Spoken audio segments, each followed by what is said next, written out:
एक गांव में एक अमीर जमींदार रहता था। उसे अपने पैसों पर बड़ा घमंड था। जितने अधिक पैसे उसके पास थे उतना ही वह कंजूस भी था। अपने खेतों में काम करने वाले किसानों से वह खूब काम करवाता, मगर पगार कौड़ी भर भी न देता। मजबूर गरीब किसान मन मारकर उसके खेत में काम करते। उसी गांव में रामू नामक एक किसान रहता था। उसके पास थोड़ी सी जमीन थी। उसी में खेती बाड़ी कर वह अपना और अपने परिवार का गुजारा चलाता था। रामू बड़ा मेहनती था। वह दिन भर अपने खेत में काम करता और अपनी मेहनत के दम पर इतनी फसल प्राप्त कर लेता कि अपने परिवार के लिए 2 वक्त की रोटी जुटा सके। गांव के बाकी किसानों के पास रामू के मुकाबले अधिक जमीनें थीं।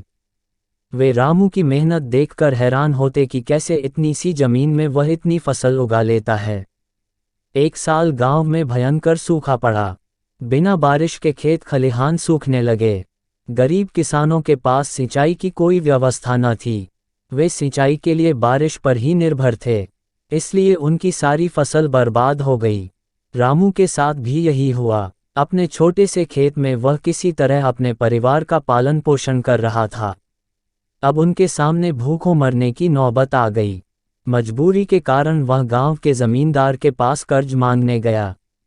जमींदार कंजूस तो था। उसने सोचा कि यदि उसने रामू को पैसे दिए तो यह लौटा तो पाएगा नहीं, इसलिए इसे अपने खेत में काम पर लगा लेता हूँ। मेहनती तो ये है ही और मजबूर भी। कम पैसों में दुगुनी मेहनत करवाऊंगा। उसने रामू से कहा, देख रामू, मैं तुझे कर्ज तो दे नहीं सकता, लेकिन तेरी इतनी मदद कर सकता हूँ कि तुझे अपने खेत में काम पर रख लूँ। तुझे महीने के 1000 रुपये दे दिया करूँगा, पर मालिक दूसरे किसान तो 2000 पाते हैं। रामू बोला, करना है तो कर, वरना मेरे पास किसानों की कमी नहीं। जमींदार बोला। मजबूर रामू क्या करता, हामी भरकर घर लौट आया। अगले दिन से जमींदार के खेत में काम करने लगा। मेहनती तो वह था ही। वह खूब मेहनत और लगन से काम करता। उसने 4 महीने का काम 2 महीने में ही कर दिया। यह देख जमींदार बहुत खुश हुआ, लेकिन इसके मन में मक्कारी जाग उठी। उसने सोचा कि 4 महीने का काम तो इसने 2 ही महीने में कर दिया, क्यों न इसे निकाल दूं। इससे मेरे 2 महीने के पैसे बच जाएंगे। उसने रामू को बुलाया और उसके 2 महीने के पैसे देकर कहा, रामू यह ले तेरे पैसे, कल से मत आना, अब मुझे तेरी जरूरत नहीं। ये सुनकर रामू परेशान हो गया। बड़ी मुश्किल से उसका घर चल रहा था। अब अपने परिवार का भरण पोषण कैसे करेगा।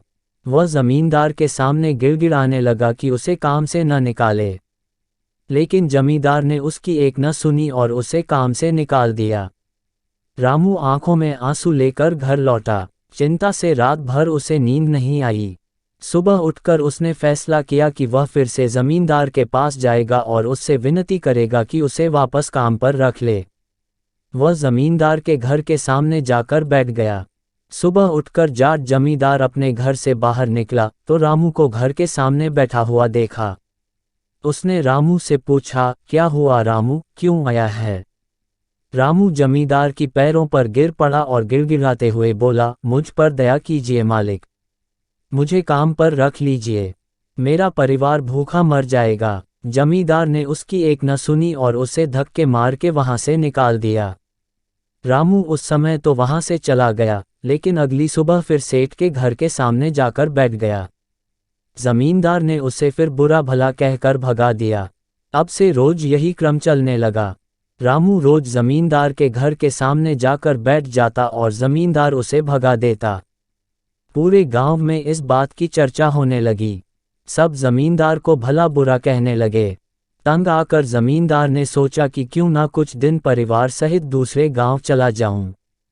मुझे घर पर ना देखकर रामू यहां आना बंद कर देगा। अगले दिन वह परिवार सहित दूसरे गांव अपने रिश्तेदार के घर चला गया। 10-15 दिन रिश्तेदार के घर रहने के बाद जब वह अपने घर लौटा तो मोहन को अपने घर के सामने बैठा नहीं पाया। वह मन ही मन खुश हुआ कि चलो उससे पीछा छूटा, लेकिन वह चकित भी हुआ कि आखिर रामू ने आना बंद क्यों कर दिया। उसने गांव वालों को बुलाकर पूछा तो पता चला कि रामू घायल है और अपने घर पर पड़ा हुआ है। जमींदार ने पूछा, क्या हुआ उसे। एक जमींदार ने कहा, मालिक, आज जब दूसरे गांव चले गए थे, तब भी रामू आपके घर के सामने बैठा रहता था।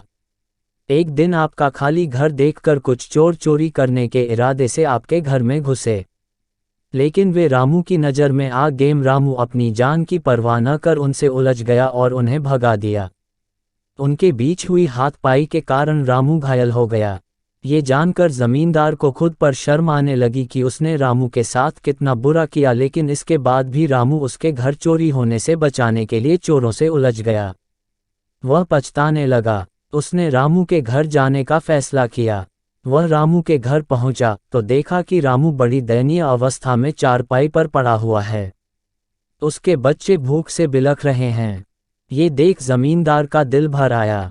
उसने रामू से अपने किए की माफ़ी मांगी, उसका इलाज करवाया और ठीक होने के बाद अच्छी पगार के साथ उसे फिर से काम पर रख लिया।